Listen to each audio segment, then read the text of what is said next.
El terremoto ocurrido el pasado 16 de abril, de una magnitud de 7.8 y 20 kilómetros de profundidad, y cuyo epicentro fue Pedernales, dejó varias ciudades devastadas, miles de familias sin hogar y alrededor de 600 muertos hasta ahora. ¿Cuántos sismos se han registrado en estos últimos 90 días? Tenemos cerca de 900 sismos, los que hemos registrado y localizado en la zona de ruptura. Ahora estamos teniendo 50 réplicas por día, ¿no? Podríamos estimar de que en pocos días vamos a llegar a las 1000 réplicas y quizás en pocas semanas llegaremos a las 2000 réplicas, ¿no? De esas, algunas podrían tener magnitudes mayores o iguales a 5 y quizás unas pocas podrían tener una magnitud que llegue o que sobrepase los 6 grados, ¿no? De acuerdo con un estudio de tesis de grado realizado por el ingeniero Fabián Bonilla y Mario Ruiz en 1992, se contabilizan 40 sismos de una intensidad mayor a 7 en los últimos 475 años en el país. En estos sismos, lamentablemente en esas épocas no teníamos sismógrafos para poder estudiarles y conocer más cuál fue la causa, cuál fue la magnitud de estos sismos, pero sabemos los daños que causaron y a partir de esos daños se hace la estimación de cuál fue la intensidad que generó estos sismos.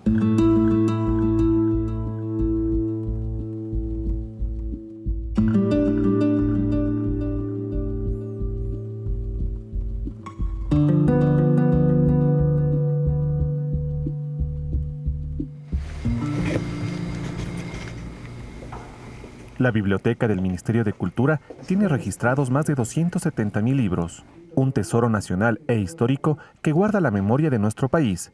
Y por supuesto, en muchas de estas páginas hay detalles de los desastres naturales. Hablemos del primero, que es de que se tiene registro, o por lo menos hay un conocimiento, que es del de 1534, con la llegada de los españoles en la conquista del Reino de Quito. ¿Este libro de quién es? De Cieza de León, de 1553, hecho en Sevilla. Es uno de los libros más antiguos que hablan sobre el Ecuador en sí o el Reino de Quito para la época. Simplemente que hubo la erupción y que la gente, los indígenas huyeron despavoridos porque creían que era un castigo de sus dioses. Porque para los primeros habitantes del Ecuador, las montañas, del sol, las cosas que les producían temor eran sus dioses.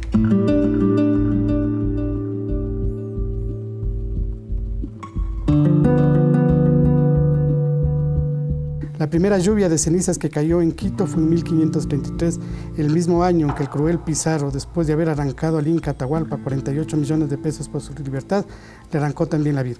O sea, menciona ya que en 1533 ya cayó ceniza. Hablando de terremotos, los que quizás han producido mayores catástrofes, hablemos del de Riobamba de 1797. Habla de la destrucción, de cómo fue, de los primeros acontecimientos, de cuál fue para fundar la nueva ciudad, de cómo eran las normas, las formas en las que quisieron fundar la nueva Riobamba. O sea, se destruyó prácticamente. Se destruyó completamente todo. Podríamos hablar de otro, el terremoto de Ibarra de 1868. Una leyenda de alguien que estuvo y vivió los acontecimientos de esa noche del 16 de agosto. Prácticamente Ibarra, igual que Riobamba, desapareció. Igual la gente desapareció. Y se habla también de una historia que después volvieron como a refundar la ciudad. Se le conoce como la fiesta del retorno para los ibarreños. Volvieron ellos con más ganas y más fuerza a fundar la misma ciudad, en el mismo lugar que está ahora Ibarra. En cambio, Riobamba fue diferente. Riobamba sí se fundó en otra parte, pero Ibarra regresaron ellos a fundar en la misma ciudad. No hay registros fotográficos o imágenes de cómo era la ciudad. Era tan tempranamente, la fotografía recién había llegado al Ecuador por estos años. El terremoto de Esmeraldas en 1906, de 8.8 en la escala de Richter, es el sexto más fuerte registrado en la humanidad. El terremoto de 1906, que fue un 8.8, esta zona, este plano de liberación de energía, fue desde tal vez del norte de Bahía hasta Buenaventura en Colombia. Entonces estamos hablando de tamaños mucho más grandes, de energías mucho más grandes, de duración mucho más grande. Entonces, teniendo estos terremotos, megaterremotos, las víctimas por esos terremotos no llegaban a 1000 hasta antes del terremoto del 16 de abril por subducción.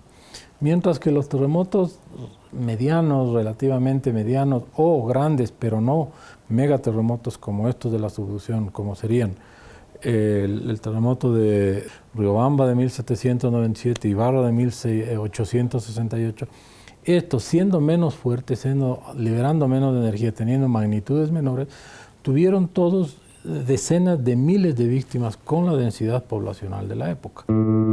Ecuador se encuentra en una zona de frecuente actividad sísmica, pues hay una fricción de movimientos de dos placas tectónicas, la de Nazca y la sudamericana. El movimiento de estas dos se conoce como proceso de subducción. El hundimiento de la placa de Nazca bajo la placa sudamericana produce un deslizamiento brusco, donde se libera la energía acumulada, produciendo un terremoto.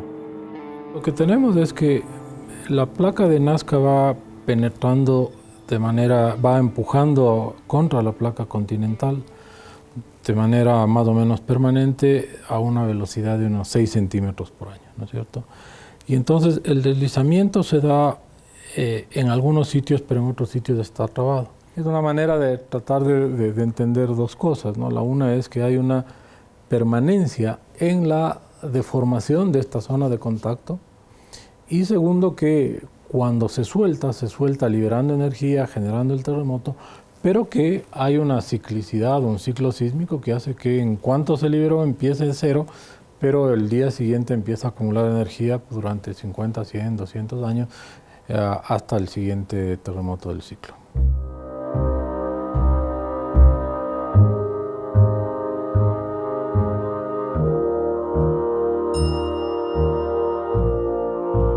En la Biblioteca Aurelio Espinosa Polit hay un archivo histórico de los periódicos nacionales, muchos de ellos ya digitalizados.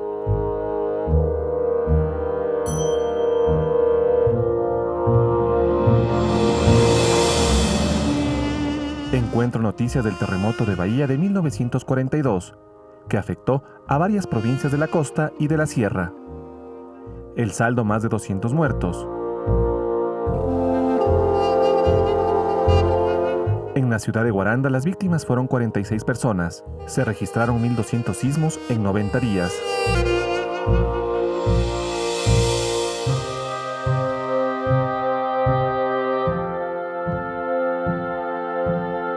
El 5 de agosto de 1949, un gran terremoto destruyó totalmente las ciudades de Pelileo, Patate, Píllaro y Guano. El sismo se sintió en todo el país. Tuvo una magnitud de 6.8 en la escala de Richter. La ciudad de Ambato quedó devastada. Se registraron más de 6.000 personas muertas y las pérdidas sumaban 1.000 millones de sucres. Aviones de Colombia, Bolivia, Guatemala y México arribaron con víveres y medicinas. Quito demostró su solidaridad y sus donaciones llegaron al 1.000.000 de sucres. El 19 de enero de 1958, Ecuador y Colombia sienten un poderoso sismo de 7.5 grados. Diario El Comercio recoge que el movimiento telúrico se sintió durante 75 segundos.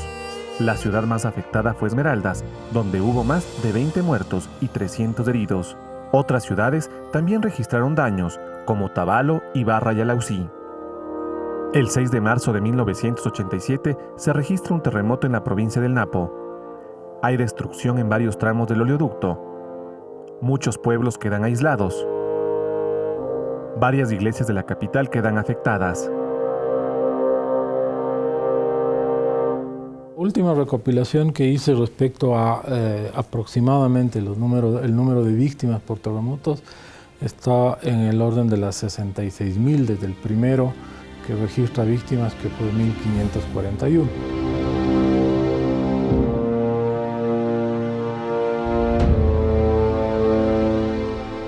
El país no está preparado para afrontar desastres de gran magnitud. Esta es una tarea que nos corresponde a todos, Estado y ciudadanos, y que debe afrontarse desde varios frentes. Solo así el próximo evento dejará menos destrucción y muerte. No solo que somos un país sísmico y que tenemos una historia sísmica muy larga, sino que el Estado mismo y nuestros sistemas de gestión de riesgos no han sido capaces de entender lo que significaba siempre el riesgo sísmico como tal.